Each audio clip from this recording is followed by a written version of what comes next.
Hello and welcome to Axehead.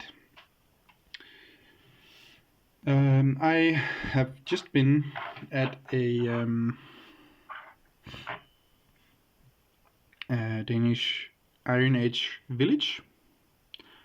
I was there as a Viking warrior because we were invited to come and make some fighting um, and talk about weapons and weaponry and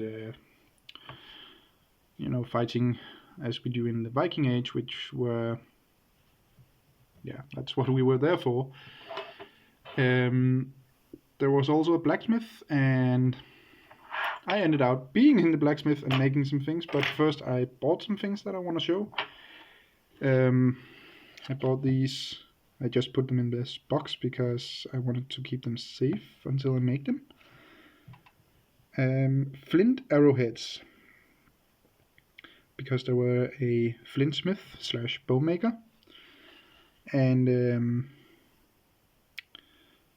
these I paid about 30 DKK for them per arrowhead, and I want to make them into actual functional arrows. I'm not going to shoot them, but I do want to make them. I also bought this handcrafted knife.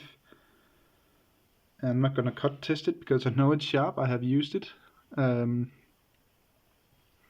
a beautiful knife that I'm using as a Viking when I'm out on markets. It's nice to have something to cut stuff with if needed.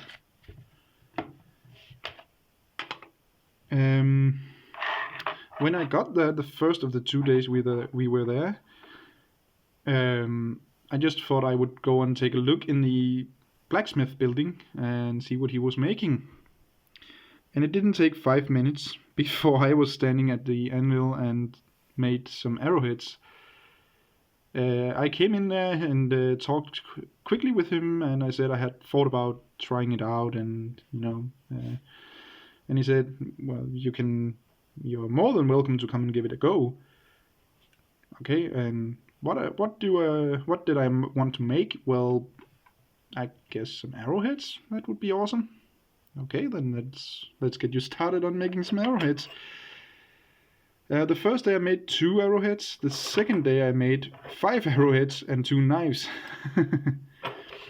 This is the 2 I made the first day.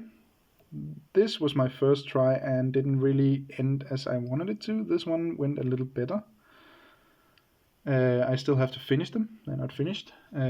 He made one of these as well, with a more precise shape. It's not all the way to a point, so it does have to be finished as well.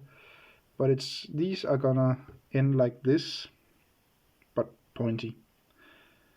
The first one I made here, I made very thin, which was of course a mistake. The second one went quite a lot better. So yeah.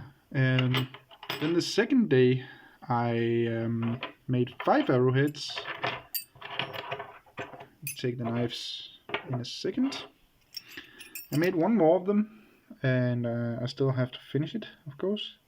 I have to sharpen the sides and make the point and put them on arrow shafts. Then I also made one of these that I call armor piercing because they are made to go through a chainmail. And this was my first go on making one. And he made 2, a little nicer, quite a bit nicer, but yeah, I'm happy with the one I made. And then just for try, I made one of these and tried to flatten it out to see if I could get a different shape. I probably could, but I didn't really get to do that.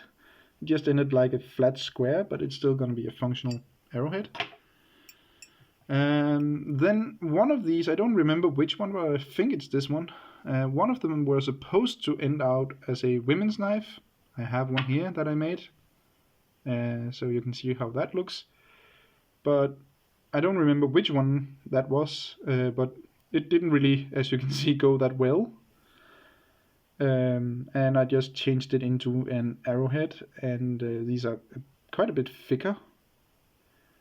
But I do have to finish them, so that's not bad. The other one, I don't really remember what the deal with that was. If I actually tried to make an arrowhead or what, I don't really remember. Before I go to my knives, the smith also dropped this women's knife bit in the forge and couldn't find it. He found it the next day, and when we were going around cleaning up before we left, because that was the last day this time around, I asked him, what about this one? Do you want to take it home, or what do we do with this? Well, if I wanted to keep it, I could take it home and finish it. So yeah, of course I will, and I'm gonna finish it. And this is my succeeded second try on a women's knife. The first one was the arrowhead that was supposed to be a knife. This is a women's knife, and you can get them a little bigger as well, probably smaller too. This actually fits my hand quite well. I hold it with my index and middle finger, and then my thumb, and then I can cut if needed. But of course, iron don't hold the edge that well compared to steel. It also varies, as you can see on the blade on this one, that the smith made is more straight, not as curved as on mine. He had made them, and a lot of people make them with a little loop here. The end here is a little longer, and then made into a loop. I didn't do that because I just wanted to make it like this for the first time around. And you can also make it with twisted handle here. You can even make it twisted all the way if you want to, but I just thought I would just start like this and learn to do that, and then the rest can come another day. But I'm very happy with the result on this one. And then I wanted to make a steel knife, and it's not done.